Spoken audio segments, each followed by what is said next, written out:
मैं गोलू ही मार दूंगा जाके अखिलेश यादव को।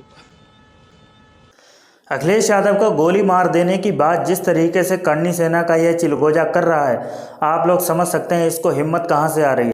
अगर इसी तरीके की कोई बात किसी और समाज के व्यक्ति ने कह दी होती, या यही गोली मारने की बात मुख्यमंत्री योगी आदित्यनाथ जी के लिए किसी ने कह दी होती, तो अब तक उसके ऊपर कार्रवाई हो चुकी होती।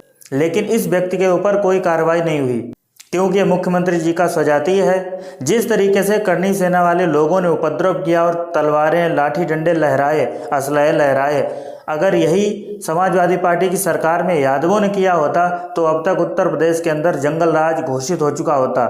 लेकिन अब तथाकथित इन्हीं गोदी मीडिया के चैनलों में जहां सारे एक ही जाति के लोग बैठे हुए हैं, उनको ना तो उत्तर प्रदेश के अंदर जंगल राज नज़र आ रहा है, ना ही इसमें कोई खराबी नज़र आ रही है, ना ही उनको ये दिखाई दे रहा है कि ये एक ही जाति के लोग हैं और उसी जाति के लोग हैं जिस जाति के मुख्यमंत्री हैं। मुख्यमंत्री जी ने भी इनके ऊपर कोई रोक टोक नहीं लगाई, पुलिस सिर्फ चुपचाप देखती रही और ये लोग अपना उपद्रव करते रहे, तरह तरह की धमकियां देते रहे। कोई जीभ काट लेने की बात करता रहा, कोई पीटने की बात करता रहा, कोई ये कहता रहा कि जहां मिलोगे जब मिलोगे तब पीटेंगे, और इसी तरीके की न जाने कितनी बातें करते रहे। लेकिन उत्तर प्रदेश के अंदर आज जिस तरीके का माहौल है, करनी सेना वाले इन लोगों ने जिस तरीके की हरकतें की हैं, अगर शासन प्रशासन का, मुख्यमंत्री जी का इनके ऊपर पूरा हाथ नहीं होता तो इनमें से किसी की भी ये हिम्मत नहीं होती कि ये इस तरीके का कोई भी कृत्य कर पाते। दलितों के ऊपर सदियों से हमला होता आया है और इसी तरीके से जब भी किसी भी दलित ने खुलकर अपनी बात रखी है, फिर वो सांसद हो या कोई आम इंसान हो, उसके साथ इसी तरीके से अत्याचार किए गए हैं, उसको डराने और धमकाने का प्रयास किया गया है।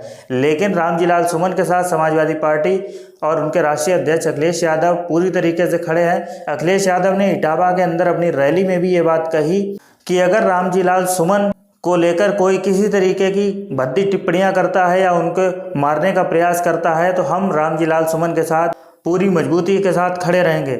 इसके साथ ही बनारस वाले मिश्रा जी, इनको तो आप लोग जानते ही होंगे, इन्होंने करनी सेना को लेकर जब कोई बयान दिया तो करनी सेना के गुंडे इनके ऊपर चाकू से हमला करने पहुंच गए। हालांकि ये उस समय नियत्ते थे, लेकिन इन्होंने दोनों करनी सेना के गुंडों को पकड़ लिया और उनकी जमकर पिटाई की। आप तस्वीरों में देख सकते हैं किस तरीके से उनको पकड़े हुए हैं और ये भी खून से लथपथ हैं और इनके ऊपर हमला करने वाले दोनों लफंगे भी खून से लथपथ हैं।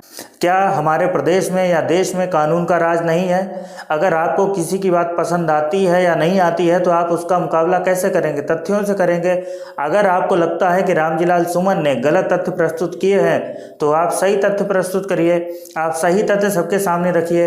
ये बात कही जाती है कि जब आपके तथ्य कमज़ोर होते हैं तो आप हिंसक हो जाते हैं, और करनी सेना के लोग इसी तरीके की हरकतें कर रहे हैं। वो कोई भी तथ्य नहीं प्रस्तुत कर रहे हैं, सिर्फ हिंसा करने पर उतारू हो गए हैं। खुली धमकियां दे रहे हैं, कोई जान से मारने की धमकी दे रहा है, कोई सिर काटने की धमकी दे रहा है, कोई हड्डियां तोड़ने की धमकी दे रहा है, कोई जुबान काटने की धमकी दे रहा है।